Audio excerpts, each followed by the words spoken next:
A very good morning to all of you, friends, and I have a quotation for all of you, and that is there on the screen. This quotation had also come in your essay paper, which was conducted on the 20th of September 2024. Nearly all men can stand adversity, but to test the character, give him power.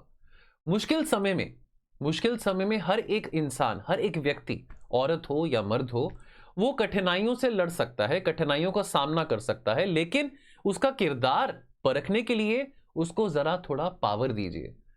और अगर आप उसको power देते हैं और फिर भी वो अपने किरदार को मेंटेन कर पाता है, अपना किरदार नहीं बदलता है, तो वो इंसान सही मायने में एक बहुत महान शख्सियत है।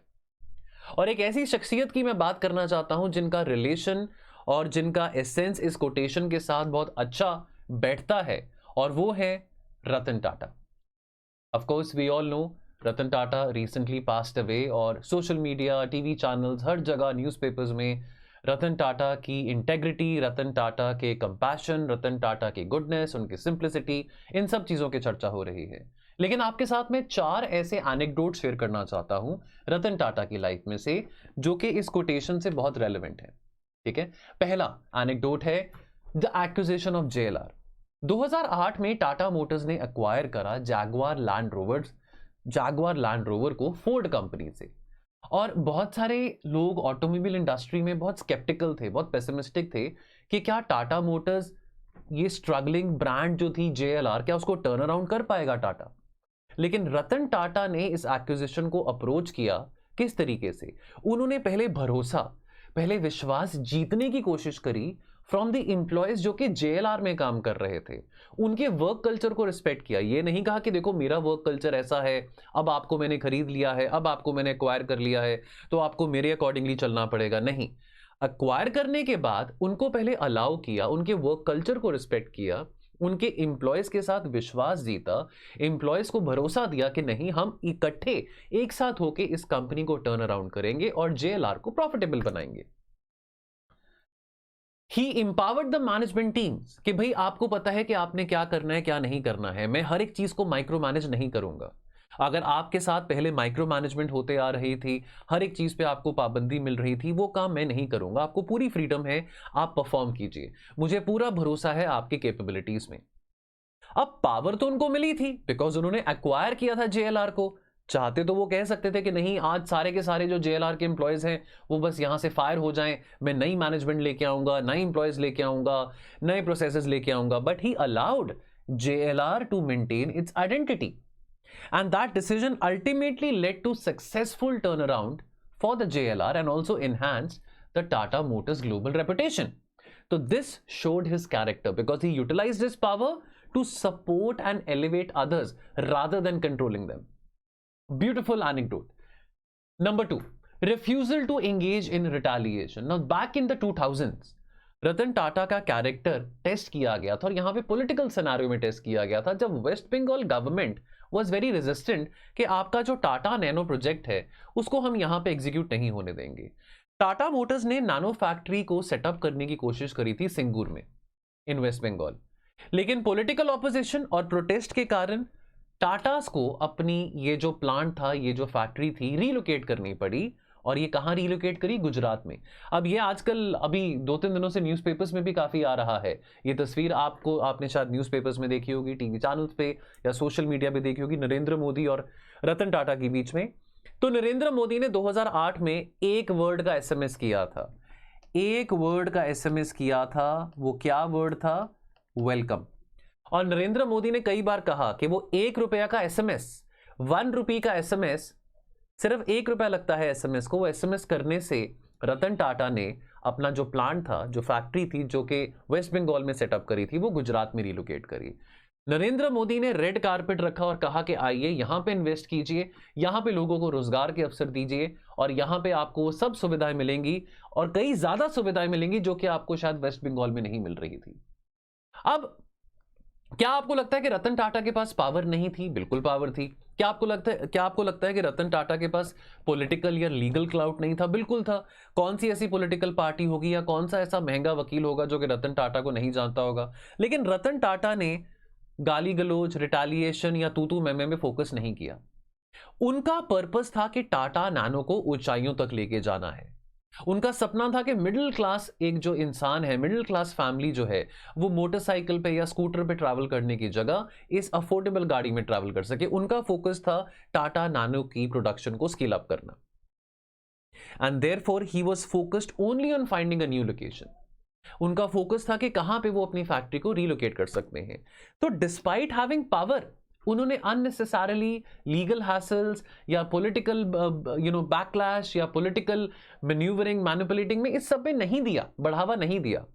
ही handled adversity without misusing his power, and he preferred to move forward constructively rather than restoring to conflict. Anecdote number 3, the way he conducted his behavior and the ethical leadership he showed during the 26/11 Mumbai attacks. Now, during the Taj attacks, which happened in 2008, as you all know, one of the premium targets in Mumbai was the Taj Mahal Palace.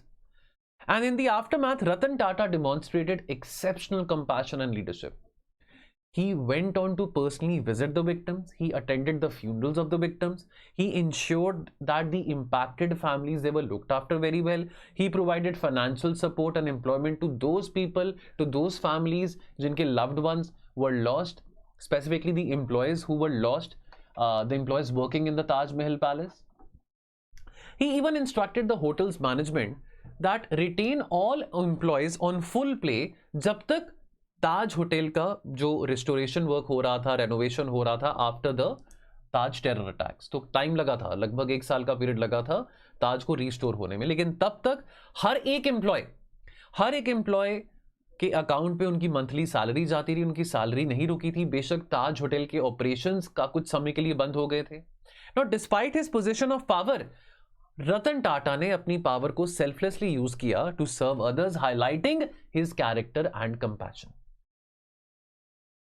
And anecdote number 4, the Tata Nano project.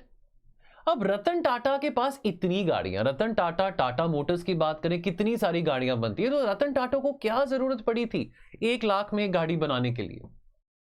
He wanted, उनका एक vision था, he wanted कि millions and millions of Indians गाड़ी afford कर सकें। एक ऐसी गाड़ी बनाई जाए जिसमें 4 लोग आराम से जा सकते हैं, घूम सकते हैं, और एक ऐसी गाड़ी जो कि बिल्कुल साधारण से साधारण फैमिली, साधारण से साधारण व्यक्ति भी अफोर्ड कर सकता है।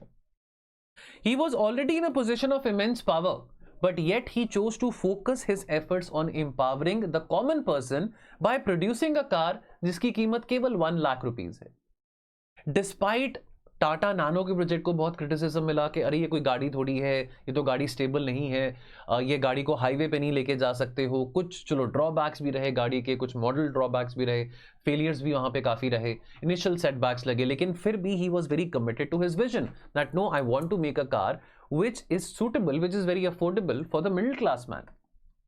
द नैनो प्रोजेक्ट, इसमें कोई प्रॉफिट नहीं था, इसमें कोई स्वार्थ पैसा कमाने का नहीं था, but it was a desire कि कैसे वो सोसाइटी में, अब ऐसा तो नहीं है कि टाटा नैनो की बहुत ज्यादा सेल्स हो गई थी, नहीं, टाटा नैनो तो आज भी चलती है, लेकिन उनका मोटिवेशन क्या था कि कैसे वो लोगों के लिए थोड़ी लग्जरी लेके आ सकते हैं, लोगों के लिए जिंदगी थोड़ा आसान बना सकते हैं एक ऐसी गाड़ी प्रोवाइड करके जो कि इजिली अफोर्डेबल है।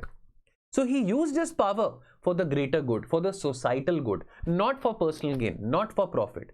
And therefore, this showcased his integrity and character. Tata Group companies जानी मानी जाती हैं for quality, for integrity, and for trust. And all these core values were imbibed by Ratan Tata. God bless Ratan Tata. May his soul rest in peace. And friends, also I would want to tell you that we have launched the last batch. So the last batch for the essay writing program, for those aspirants preparing for 2025, we have launched it. Classes will commence on 28th of October 2024. Classes will commence on 28th of October 2024. Let me also tell you, this is the last batch, the very last batch of essay writing for those aspirants preparing for 2025. इसके बाद अगर अब कोई batch essay writing का आएगा, that will come only after prelims next year. So friends, मेरी गुजारिश है कि अभी आने वाले जो 4 महीने का पीरियड है, अक्टूबर से लेकर जनवरी का, ये अभी वो पीरियड है जब आप मेंस को अपना फोकस दे सकते हो, एम्फसाइज कर सकते हो। तो please give it a thought. इस बैच को ज्वाइन करने के लिए हमारे टोल फ्री नंबर पे कॉल करें 50 मॉडल एसेज, 50 मॉडल एसेज का पीडीएफ का video solutions, evaluation, live mentorship, philosophical essays, quotes, anecdotes, ये सब चीजें आपको इस प्रोग्राम में मिल रही हैं। वैसे तो हमारा अर्ली बर्ड 25 कूपन कोड रहता है जब भी हम बैच लॉन्च करते हैं, लेकिन क्योंकि दशहरे का मौका था तो हमने across all our courses coupon code रखा है विक्ट्री, जिस पे आपको 20% ऑफ मिलेगा। तो ये 9000 का कोर्स है, अगर आप विक्ट्री कूपन कोड का इस्तेमाल करते हैं आपको 20% ऑफ मिलेगा। अर्ली बर्ड 25 पे आपको 15% ऑफ मिलेगा। टोल फ्री नंबर पे कॉल करके इसके बारे में इंफॉर्मेशन जरूर लीजिएगा। I will see you very soon. Please take care of yourself. जय हिंद।